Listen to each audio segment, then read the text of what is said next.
for a little bit more. So I started writing, and I did that for a year, and I've printed it out, hopefully someday for my children. I put it on Facebook.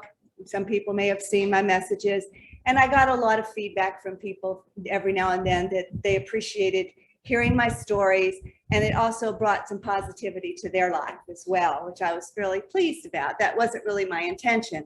It was just kind of a year to dump. And then last year, after Everett did our crosses, I started to write my little poems. And it's important for me to kind of start here because I want you to understand that the day I wrote this, I'm not exactly sure how I was feeling, but each day I sat down to write, it was usually about something that was going on in my life or in somebody else's life that I knew. And I would start my day out and try to put some thoughts together. And then again, I would post these on Facebook every day. And in turn, I also sent them to people who were not on Facebook, some close friends of mine and some family members, and got a lot of feedback about that. And consequently, several people have said, Connie, you need to print these and produce them. So I am in the process now of doing that. But I'm taking probably about 85 to 100 of these, and I'm condensing them down to 52, and I'm going to put them in some cards, and it's basically going to be 52 weeks to joy, or 52 weeks of joy, and they'll be in little boxes, and I'm going to give them as gifts and maybe offer them for sale. So that being said, the day I wrote this is kind of like what I was before I found I had this creativity inside me that I never knew existed. And I was cracked. It was about 46 years ago, 45 years ago. I was 26 years old and I was cracked. I was having anxiety attacks. I was going to the hospital because I was convinced I was dying. And about that time, there was a standard treatment was give her some Valium and send her home. I had 3 children. My husband was in the Army. He was always gone. And I was always trying to be this perfect person. I was always trying to be the person that my mother and father wanted me to be. And I spent 26 years being somebody different than I am today. And deep inside of me was something trying to get out, but I didn't know. And we'll go back to the Valium 3 times a day. My last prescription ran out after the 3rd trip to the emergency room. And the doctor said, no more prescriptions. And I couldn't, how am I going to cope? How am I going to do this? I can't handle this. And he said, you're going to go talk to somebody. And he sent me to a mental health counselor for 6 months. At that time, I thought, why do I need to go to a mental health counselor? I'm perfectly fine. I've got the world at my fingertips. I've got a happy marriage. I've got 3 beautiful children. But what I didn't know, I found out in 6 months that I had all these inner thoughts and all these feelings that were kept inside, and because I was conforming to what everybody wanted me to be, and I wasn't happy. And one of the first things he asked me was, what do you do to relax? What do you do in your free time? And I said, nothing. I don't. He said, well, do you read? No, I don't like to read. You know, do you paint? No, I'm not creative. I can't paint. He said, well, you need to find something that you can do to relax. And that was interesting. I also had to learn to like myself, which is another thing I didn't do and I was carrying around a lot of baggage. I didn't like myself. So first thing I started doing was going to the mirror, talking to myself every day. He told me to look in the mirror and to tell myself, I like you. You're a pretty good person. So I told myself that every day. And you'll find if you ever see any of my writings, I do a lot of that in my poems. The other thing was I started with some friends to learn to do some crafts. Now, the important thing you have to understand about me and crafts is I don't like to follow directions. Okay, so I never did like particular things like sewing in home ec class because I had to follow a pattern step by step. I didn't like cooking because I had to follow the recipe step by step. But pretty soon I started learning how to make it mine. And that's kind of what I do in everything that I create. Originally, when I started learning some crafts, this friend of mine said, let's make some wreaths. And I said, I can't do that. I don't know how to make a wreath. And you know, wreaths that you buy, they're just gorgeous, beautiful things. I said, I can't do that. She said, sure you can. And she got me a wreath. We sat it down, we looked at it, and she said, now just start decorating it. I said, well, what am I supposed to put on it? She said, whatever you want and wherever you want. And that's when I just started, letting loose. And I produced wreaths and I sold them, and I had so much fun when I was doing it. I had to learn a balance between being me and still being a housewife and a mother and everything else. And so, not yet, not gonna turn it yet. So anyway, this Connie, this piece by piece, very fragile at the time, but I was strong, and I was starting to get new purpose, new beauty, new life, and new joy. Okay, so before I go into the chalk painting, I told you about the wreaths. This was one of my next projects that I enjoyed, which also brings me to how I love to do things, and that is to repurpose things. Again, I don't like patterns, okay? So I decided to start taking old quilts, old linens, old tablecloths, doilies, anything I could find, and I would create angels with them. I never had a pattern. Didn't even have a clue what this was going to look like when I started. I cut out the body. I grabbed a doily and made a skirt. I grabbed a curtain, cut it, and made a dress out of it. I sewed its eyes. I made over 100 of these. And it was really funny.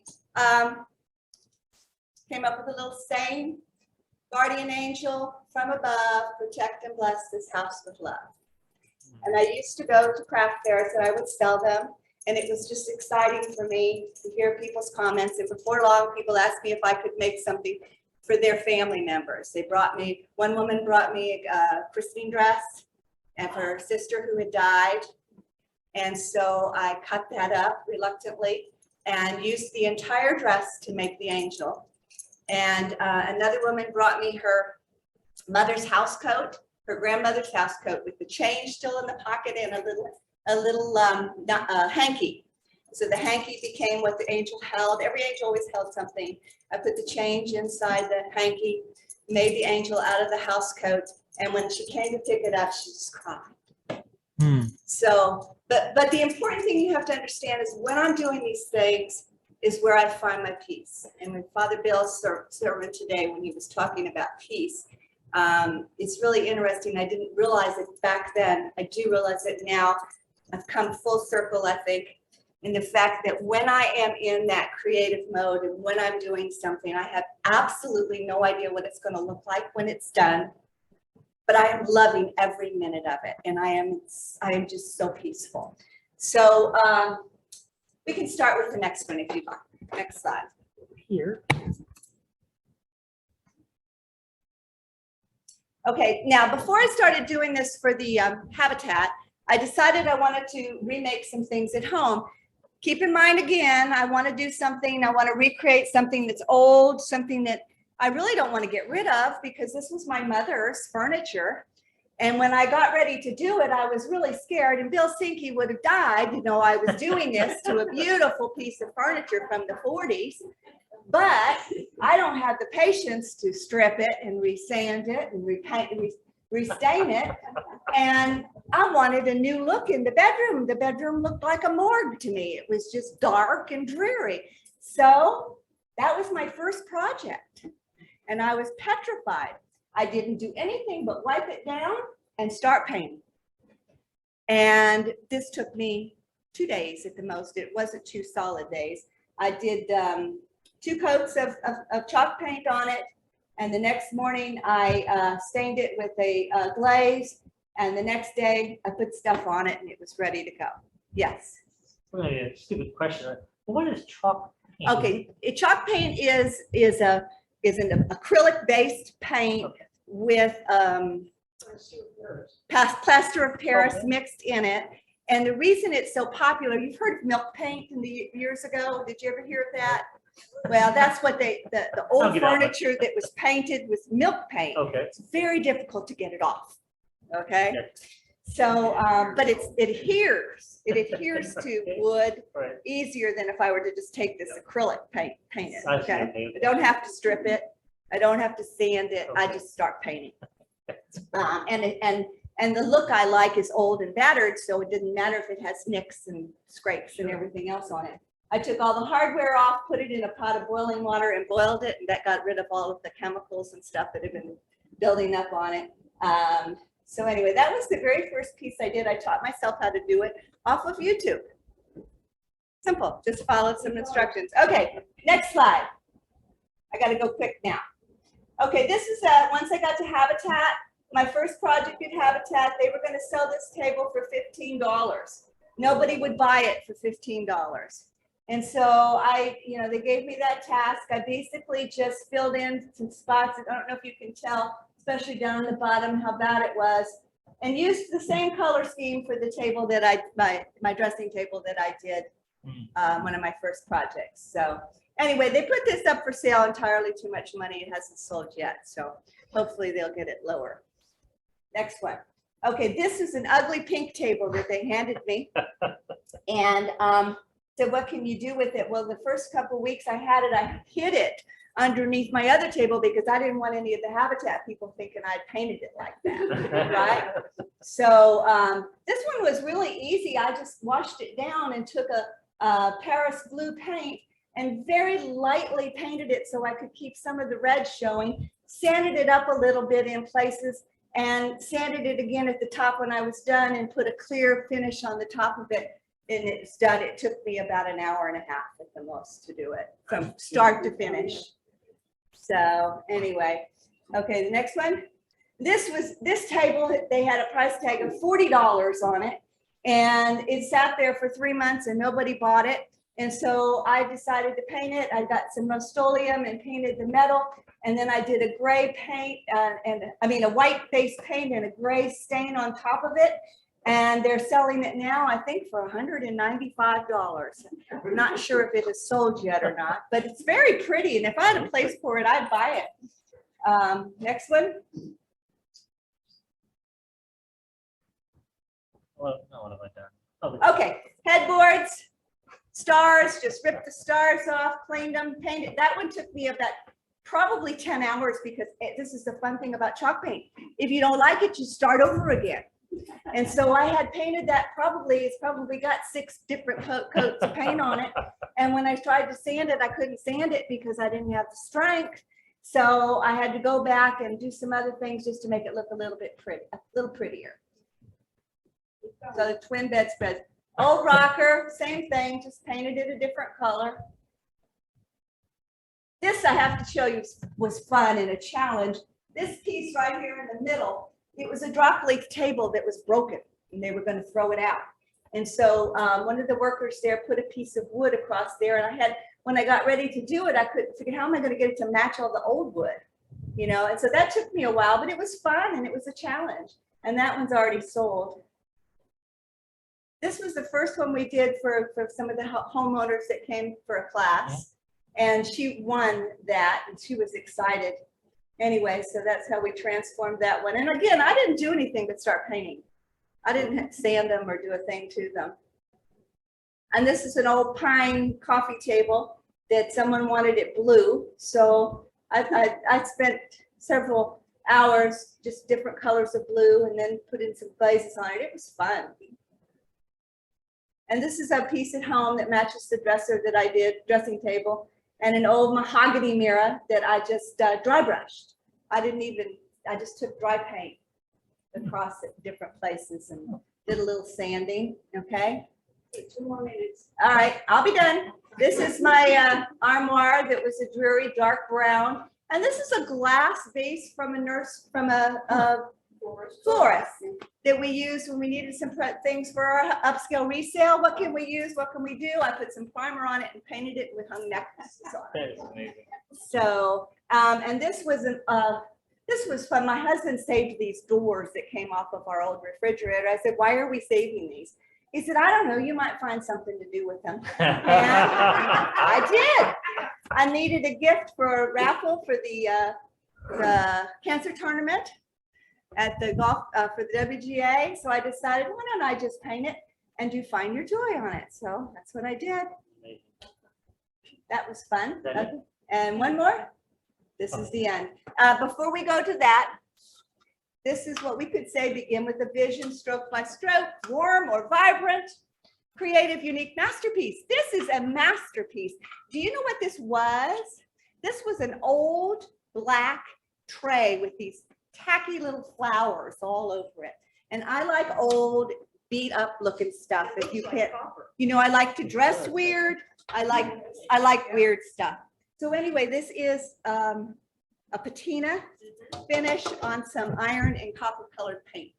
And I mean, it was so much fun. So much fun. And we got it's a little too blue green. So I went back and put some darker stuff on it and started it again. But anyway, just a $2 tray.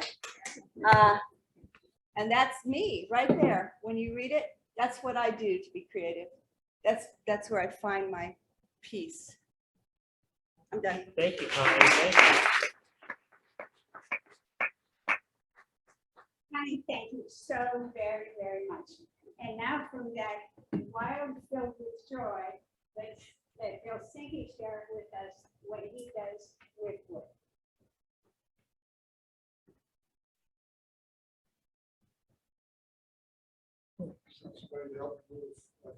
Yeah, let me see if I can.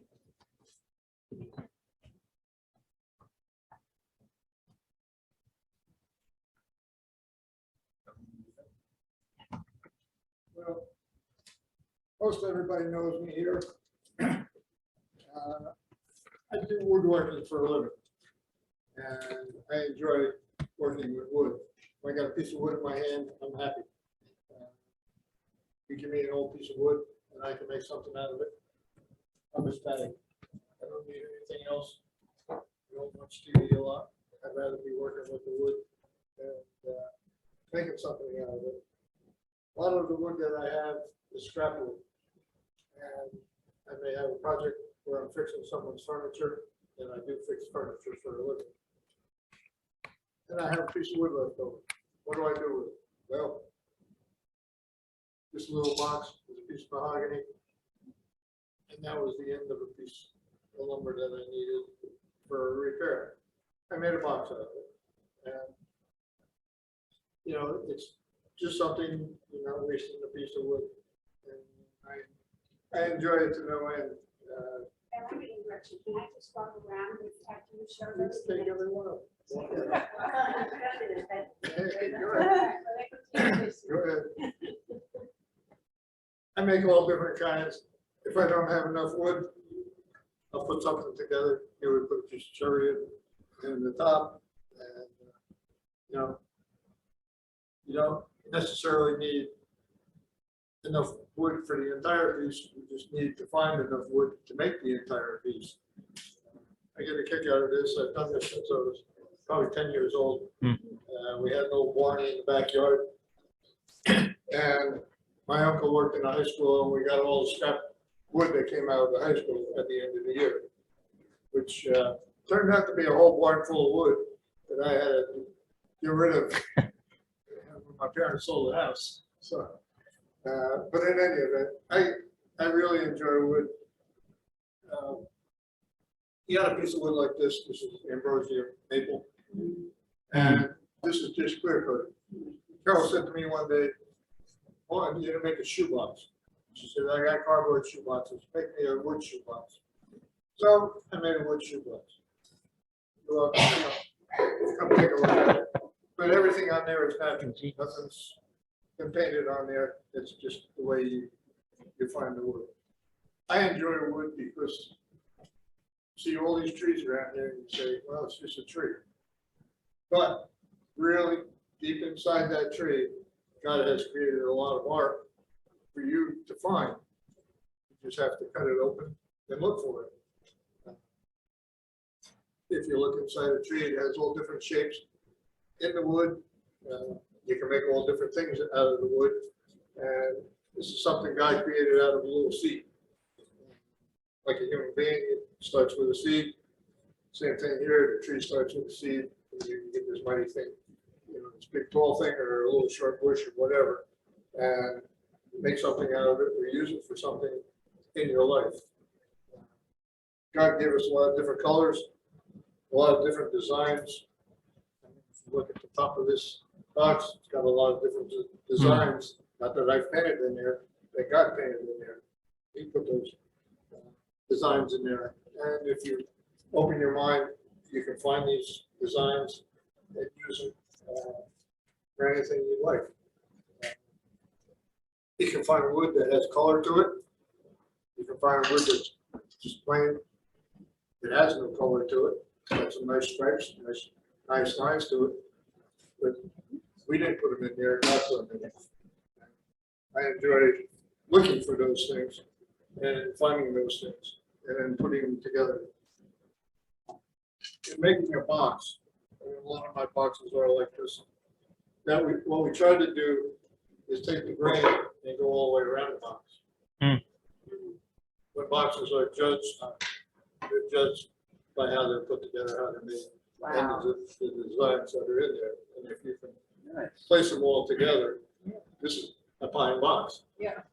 But yet, Very nice. you can follow the grain all the way around the box. So you had to miter the corners for that one. Yeah, I do that sometimes. Sometimes I just put them together. I think I have another one in the bag. Lots of times I don't miter the corners. I put them together with dowels and glue as opposed to mitering the corners. So that was one piece of wood that you cut in 4 different pieces and then Right. One length of wood, cut it in 4 pieces. had to And make match sure it you up. put them all in the same right order. Otherwise, they don't match at all. But a lot of my boxes are like that. This particular box, believe it or not, I bought this wood. Oh, I don't buy wood very often, but I wanted an oak box with the grain going all the way around and a nice top. And this is an elongated box as opposed to one that goes horizontal. Lots of times I will put things in them. I didn't take anything out if I shouldn't. Or like this one here, if you can see it, pop it open. There's a bottom underneath.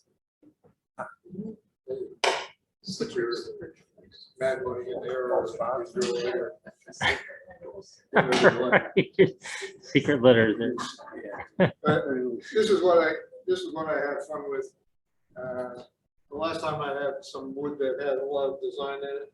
This one has a little bit of design in it. Again, it's ambrosia maple. It's not colored.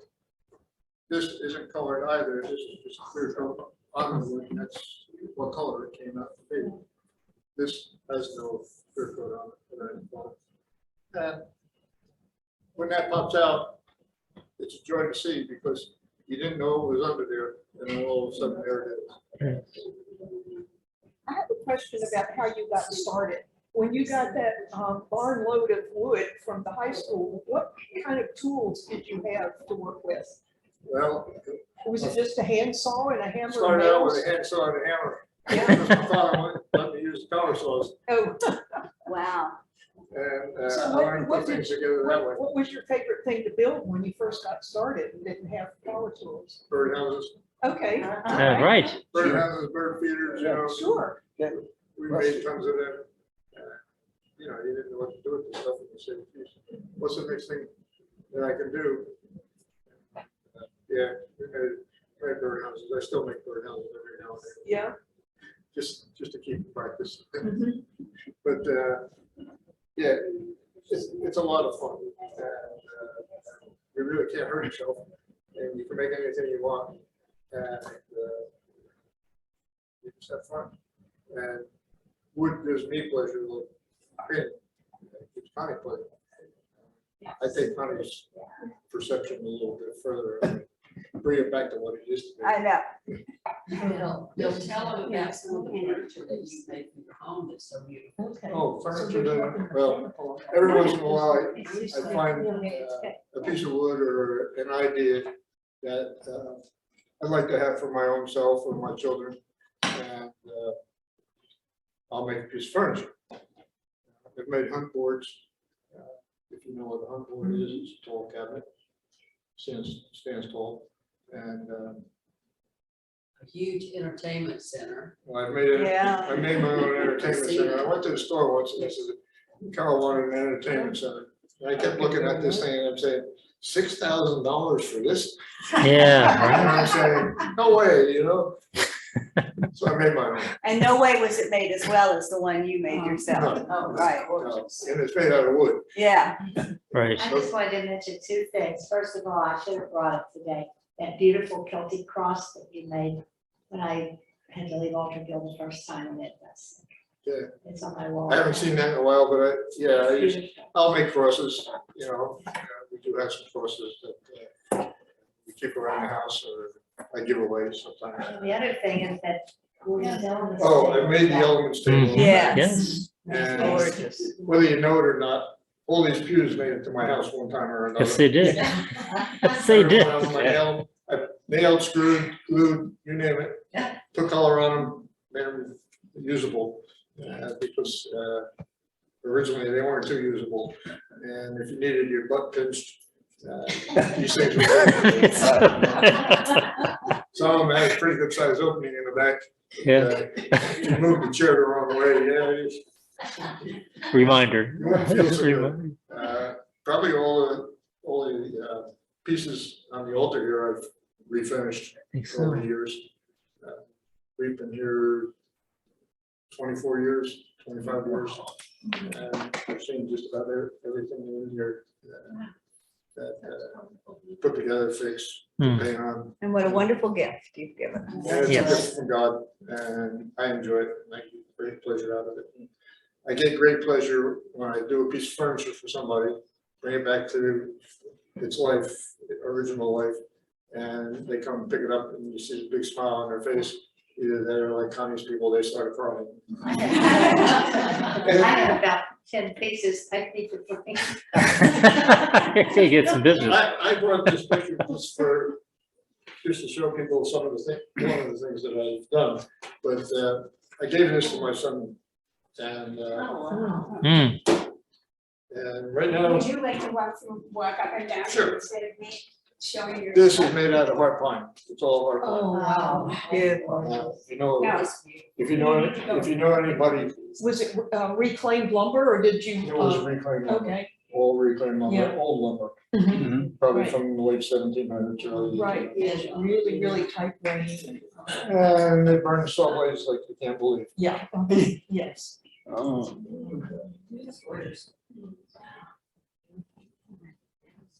I mean,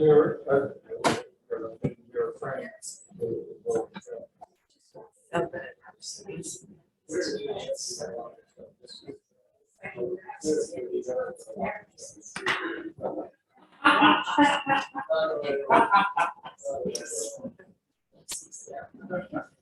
And unfortunately, there's one. Sale or something. I have it just for a gallery. That's why I decided to be on church. Yeah, we have kind of talent sometimes. Anyway, that's what I do, that's what I love to do. That gave me the gift of that. I give you encouragement to look, when you look at a piece of furniture, you don't look at what it is, you look at what it's made out of, what the piece of wood actually looks like, and what's in the wood. You can find so many things, so many different ideas. I don't know if you ever looked at the clouds when you were a kid, you laid on the bank, looked up at the sky. What do I see? You can find a lot of that in it. Mhm. That's what I have. Thank you, Bill. Thank you so much.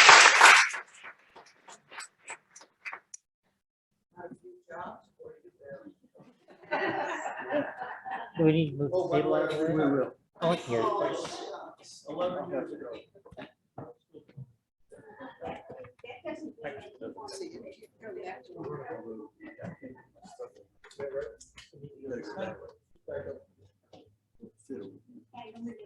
And before you leave, we will online and have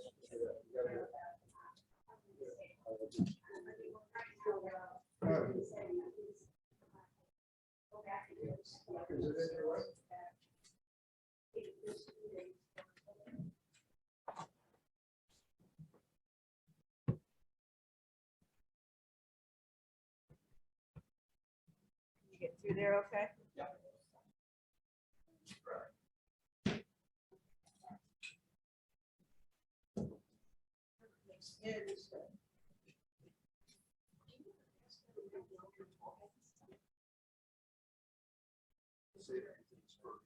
Okay.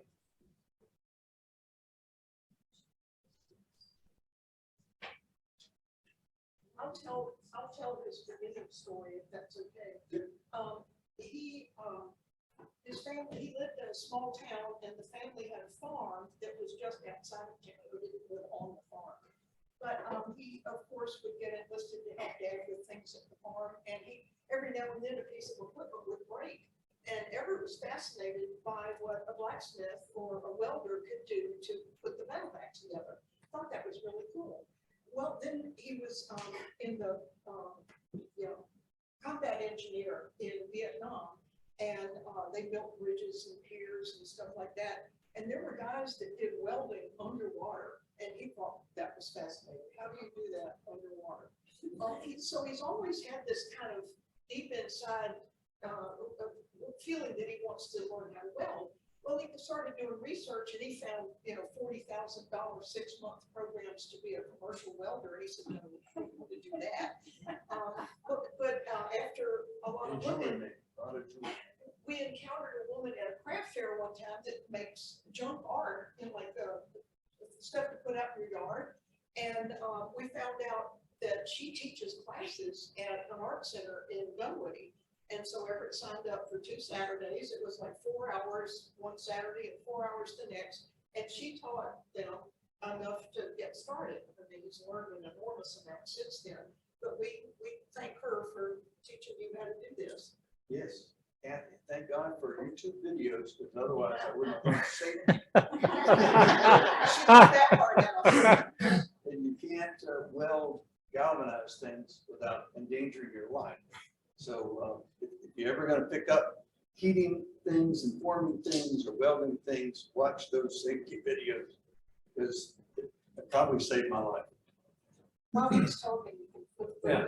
So what's going around is a pictorial of things that I've done, not everything, but a lot of examples of different things that we do. So when I got through my career, I started my career as a technician, installer, and I installed products that you're very familiar with. It was a disruptive technology back in the 70s. Those little white plastic tags on clothing. And the things at the doors went beep beep if you didn't get them taken off. I was in very early in the days of that business. And stayed in that business for half my career. And then made a big change and became a salesman. So what you're going to hear today is coming from a salesman. You're going to have to shut me up probably here. We have time. Yeah. So thank you for Bill for a little bit extra time, and Connie for being good gracious with her time. And Connie said some things I so appreciate seeing that cross come up early in your presentation, because it is part of what I feel in the creativity for what I do. I do some mending in the small town of Crawfordville where we live. I rent a space, about a 2,000 square foot space on Broad Street in Crawfordville. So we're really easy to find. And we're right across the street from one of the greatest restaurants in this part of the Savannah River area called Nick's. So I recommend that, and drop in, come and see us and see more of what we do, how we do it. And I don't show a lot of people how we do it. But it's there, and I like to show it off. Getting out of getting through my career, deciding some of the things I wanted to do when I was quote, retired. To me, anymore, I think retiring is just, you quit getting paid for what you do. You still work, but you do it as a volunteer. In any case, one of the things I wanted to do and got done was become, trained to be a welder, a hobbyist welder. That's how I refer to myself. I'm a fabricator. The creative mind is Katie. Katie brings to my little business the creativity.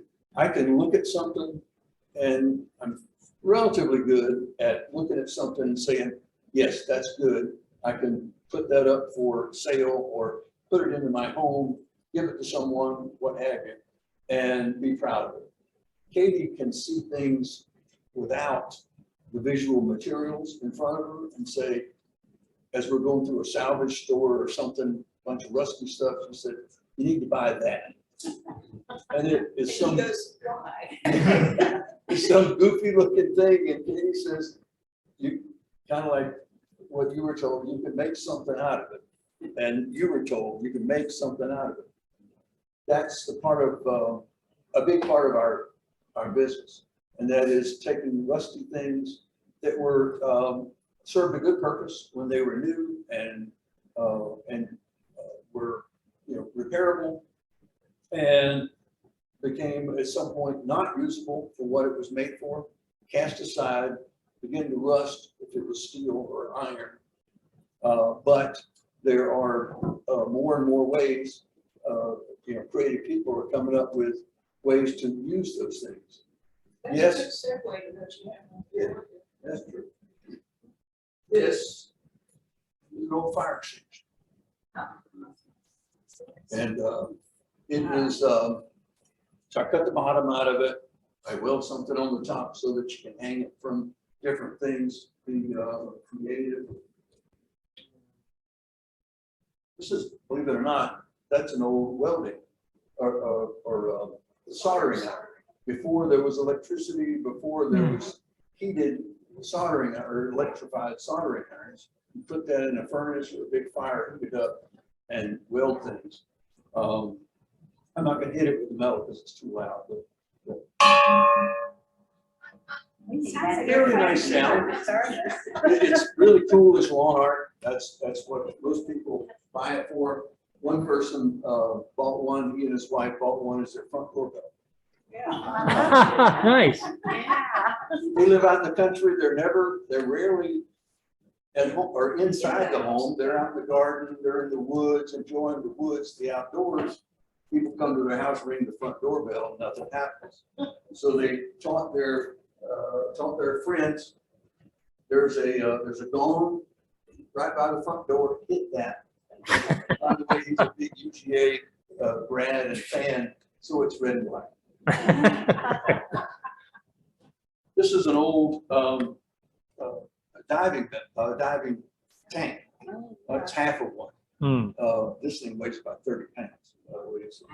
Listen to this. Oh, it's a lovely sound.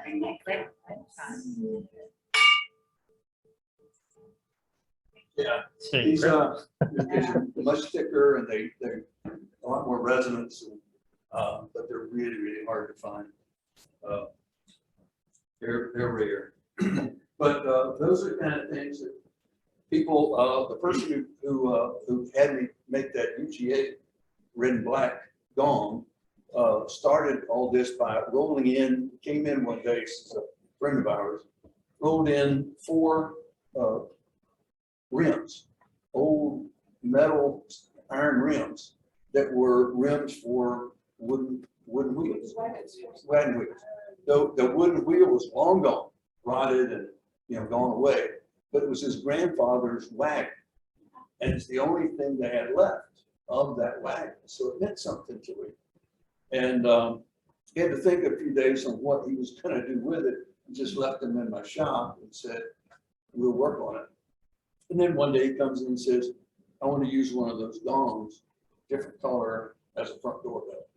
That's perfect. It's one of those things, so I used the fire extinguisher, I used his wheel, so that means something to him and his family. His granddad's rim wheel that will live on, and they got a working front door bell. He had a fabricated base for it that would keep stuff that heavy from falling over. Mm, And then he had to weld a ring or a hook in the top of it. Yeah, and it's in the book there somewhere. So that's part of our business. You all, most of you probably have either in your home or actually wear those crosses that were made out of nails from this building, that held this building together while we and others worshiped for, well, 150 plus years. Rusty, not very nice looking, but I was shown these nails and says, you work with metal, can you make anything out of them? So I worked on that for a while and came up with something that you all responded to positively. So we went ahead with that and raised some money for this nice equipment that we use to bring ourselves and our services and our worship out to the world, essentially. And I use those nails in my joy poems. That nail in my joy poems is the one that you made. Oh, wow. Really? And I still have pieces of those nails. I haven't figured out what to do with them. And by the way, I still have the 5 original crosses that you all saw as examples of what could be done. So, a fun project, and that's about half of my my business. The other half is I get commissioned to make pieces of furniture or light fixtures. People either email me or bring me pictures that they've seen in a catalog or on the internet and so forth. And my answer is always no, I won't build that because that's somebody else's design. But if you'll let me mess with it, you and I can work together and mess with it and change it bigger, taller, different color, etc. We can do business. And that's the other part of the business. I really prefer the taking rusty stuff and turning them into something useful for someone. May not be for me, but they probably find it useful. I like that because again, it's sort of like the nails as an example. They were rusty, not very pretty, and with just a little bit of effort, shine them up. There's good metal, like Bill talked about. There's good wood underneath what may look horrible on top, and made them into something that you all responded positively to, and resulted in a nice piece of a nice project for me. Very, very satisfying, and something that I think graced all of us, certainly graced me. And that's why I like that part of the business so much. Yep. Another thing that repurposes. So I apologize, their price tags on these, so I'm showing those. Even though I'm a salesman, I'm not trying to sell you. But repurposing things, these are horseshoes. Katie and I live in Crawfordville. Next to Crawfordville is the Alexander Stevens State Park, which is very equestrian. Some very, very highly rated equestrian facilities in that park. And so I make things out of horseshoes because people out of the park come into the town, eating, shopping, and they like to see stuff made out of horseshoes and horseshoe nails. Those of you who, in the early days of COVID, remember me showing you that cross that was made out of horseshoes and horseshoe nails. That was the inspiration for that. So this is, either a wall hanging, there's a star and with the horseshoes. It's also a trivet. Yeah, it's not the flattest thing in the world, but pots, very heavy pots, is painted with very high 2,000 degree temperature resistant paint. So you can put anything that will burn your house down on this. Yeah. So just an example you know, something to repurpose. Oh, dear. You're looking at what I wrote. Railroad spikes are another thing he likes to work with, and fortunately for us, CSX, the CSX track that goes back here goes right through the middle of Crawfordville. And, in the last few months, they replaced all the ties and the equipment it took to do it. It's fascinating watching it. Well, they ended up leaving a few, spikes behind. And, we went out where they've been, stockpiling stuff with a big, strong magnet and could find the ones that got Oh, wow. buried under the grass and everything. And a couple of years ago, when they were placing them between here, Union Point and Greensboro, they left a whole pile of them right by the side of the road before the magnet came in. That's before we knew we weren't supposed to. But he's made a lot of cool things, and one of them is a horseshoe with a bar across the top that goes through a railroad spike, and the railroad spike hits the horseshoe Oh. to be the doorknob. Oh, cool. It is neat. Those are displayed in the shop. Yeah, like a lot of things out of, horseshoes. And by the way, the real story on what we got most of the not the horseshoes, but railroad spikes is, she comes in one day and she's telling me about the story about having talked to the supervisor that was, you know, she was watching them, this really heavy equipment, you know, removing the ties and replacing them with new ones. I think she batted her eyelashes at the supervisor. And the supervisor says, "Oh, sure, just get whatever you want." How much can you possibly carry? So we have, So I had to ask her, "What did you do?"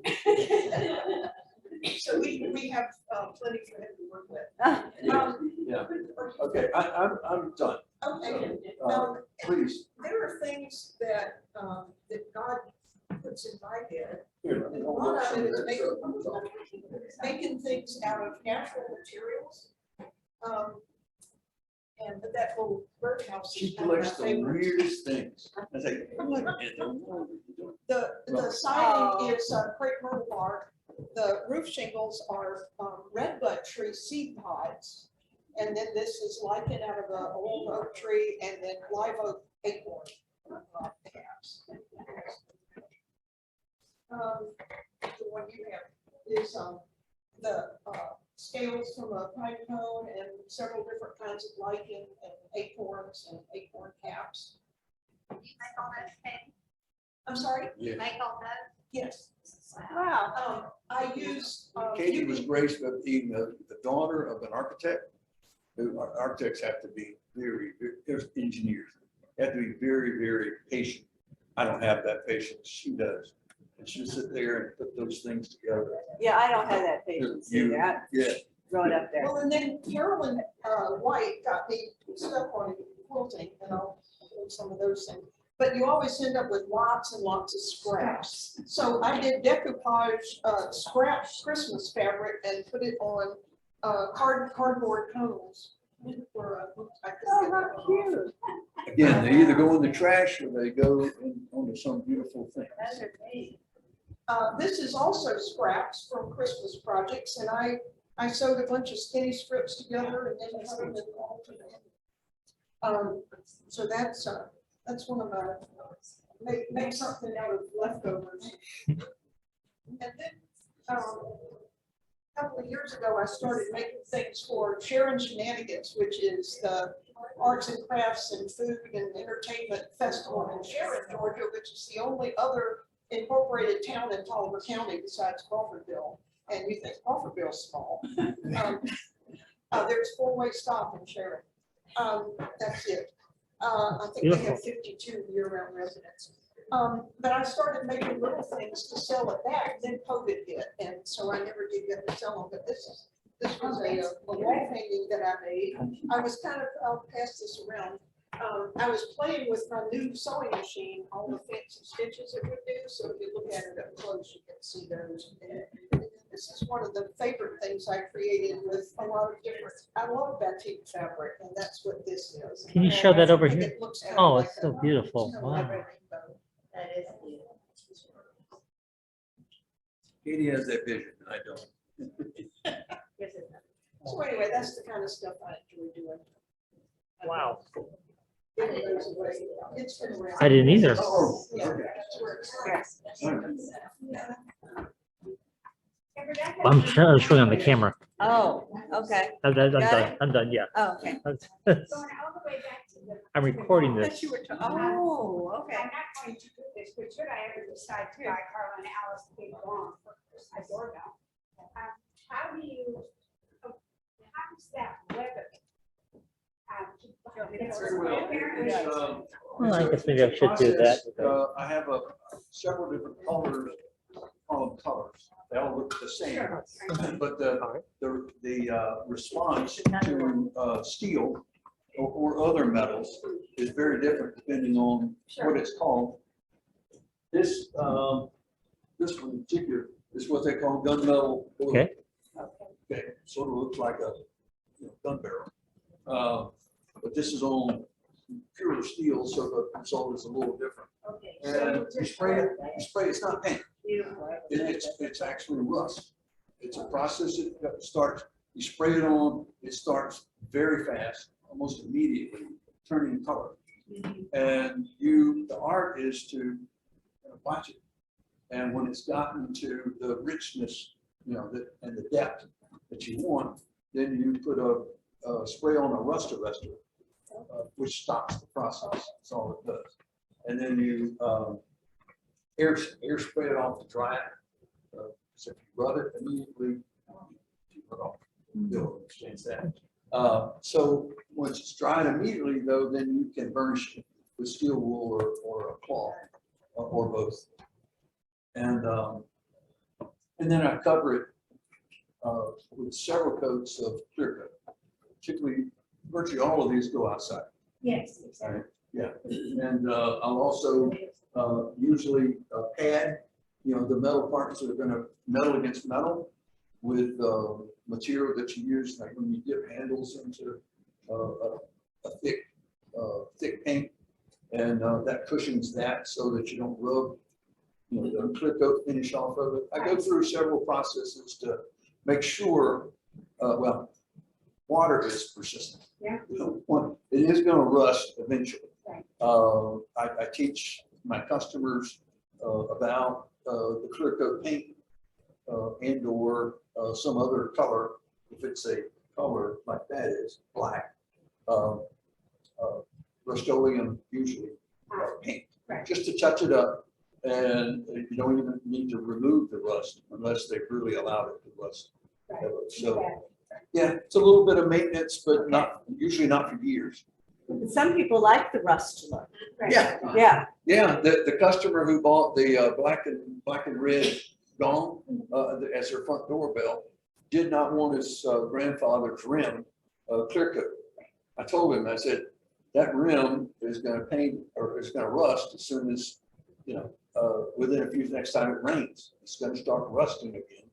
That rust is going to drip down on your gong and on your base. And he says, I want it to stay that way. Well, now he's thinking about maybe he will. Let's call him because it's starting to look pretty shabby. It's no longer red and black. Only. Yeah. Any Starting to other look like, questions? like Tennessee, Huh? It can start to look like Tennessee orange, you we cannot have that. That's right. Or Clemson. Yeah. Any I other hear that. questions? You've given me a gracious amount of time.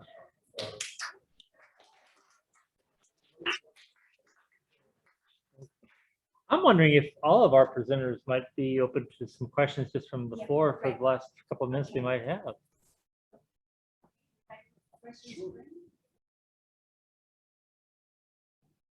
I have one for Bill. I have seen a couple of times in churches who have, as part of their welcoming ministry, have have someone build what's called faith chests or faith boxes, and they're nice. And what inspired me was the beauty of your boxes there. And they give them to families when they're going to have someone baptized.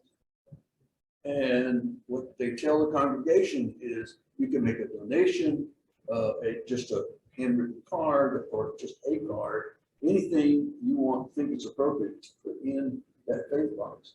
And that child keeps that faith box through their life and can refer back to it, to those people, reminds them of those people, reminds them of things they gave or thoughts. So I wonder if you've ever been asked. I will tell you one thing. Yep. The ambrosia maple. I had a big, long piece of it. And I had 3 children, I made 3 boxes, 1 for each other. And each one is a continuation. Ooh, Oh, wow, that's awesome. yeah, well, that adds a lot Goosebumps. to the story. Thank you. for Yeah. that. Okay. That's all my. Well, thank you very much, Connie and Everett and Katie and Bill and all of Thank you, you. because what good would it be if we didn't have you to share what they had to tell us? And aren't we blessed, all of us, with creativity perhaps that isn't something you can put in a box or put on a card or make into an angel or be too heavy to lift, but we have things that God's put in our heart and in our minds, and it's what makes the world go round, makes this church go round. And thank you very much for being here.